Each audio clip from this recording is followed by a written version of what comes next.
Unibertsitatean lehenengo mailan daude, baina Zornotzako Lauaxetako ikasle ohiak dira. Garbitu dezagun mundua Euskadi 2011 kanpainan parte hartu duten. Beraien helburua gure planetaren ingurumena zaintzea, garbitzea eta berreskuratzea da. Gaur ni beraiekin parke bat garbitzera noa, baina zu, baltzatoz? Clean up the world! Hoy me he levantado contento de verdad. El sol de la mañana brilla en mi cara. Una brisa fresca me ayuda a despertar. Yo digo...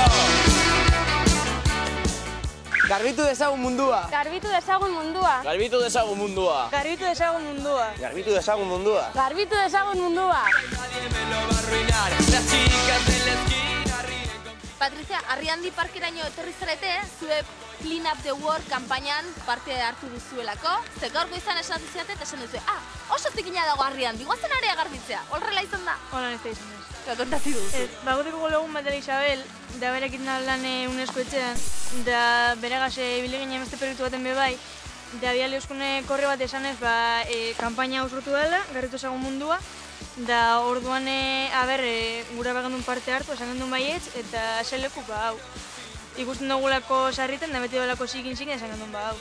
Hala ere zuek, banakako bezala ez, talde bezala hartu duzue parte, ezta?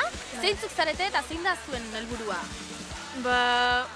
Bildu gara, ez dakit, 10 pertsona dolan, da gure helburu orokorra da mundua garbitza, baina zibar gara gitxinaka, da orduan gure asmoa da gaur egiten duguna grabatu eta argazka batzuk atera, da garbitu ezagun munduan web orrialde bat, da bertara igotzea, sortu perfil bat, eta bertara igotzea ataratuko argazkiak eta bideok eta jendea ikusteko.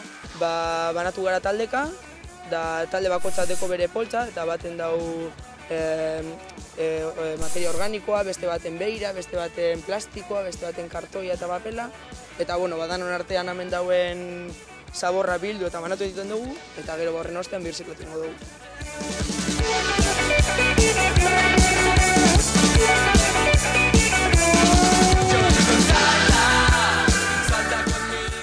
Aizuelaren Patricia, pentsatzen denik, Jurretako parke guztiak ez direla hain zikinak egongo, ezta? Jurretako ez, generalean, dana dola oso zikin. Zergatik gertatzen den hori badakizue? Noski jendeak zagor borra botatzen delako, ez? Zergatik egiten dugu, zergatik eragin zerriak, hain zikinak. Ohitura batik ez dakit, hona etortzen da jende piloa, asteburuetan, familia gaxegoteko eta holan, da gero hartzen da bezagorra ez da betxabero baten, izten da bezkina baten edo hor dauzen kontrero eta besta egotetan. Orduan dana pilatzen da, azkenean torri bardia gure munduko pertsona batzuk gaur garbitzera. Parke honetan danetarik aurki dezakegu gaur egun parke guztietan moduen, gehien plastikoa eta holan egoten da, gero kartoia eta papela nahiko egonda, gero zerbeza, botella, kristaleskoak eta holan, latak, pilo bat, gero metalesko oso zerrere topau dugu, auto batu dugu lehen, ez dakit esatamente zer izango dan, baina kartutxo bat bai tope dugu, eskopetan kartutxo bat, konpresa bai egon dirorti botata, danetarik. Ricard, zuk uste duzu guk gaur parke honetan egiten duguna planeta osoan igerriko dela? Nik uste baietz. Azkenean pertsona bat egiten dauena, azkenean bere eragina deko.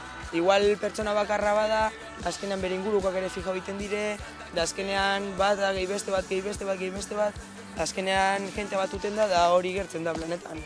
Orduan garbitzen jarraituko dugu, ezta? Bale, venga. Zikinak! Zikinak! Zikinak!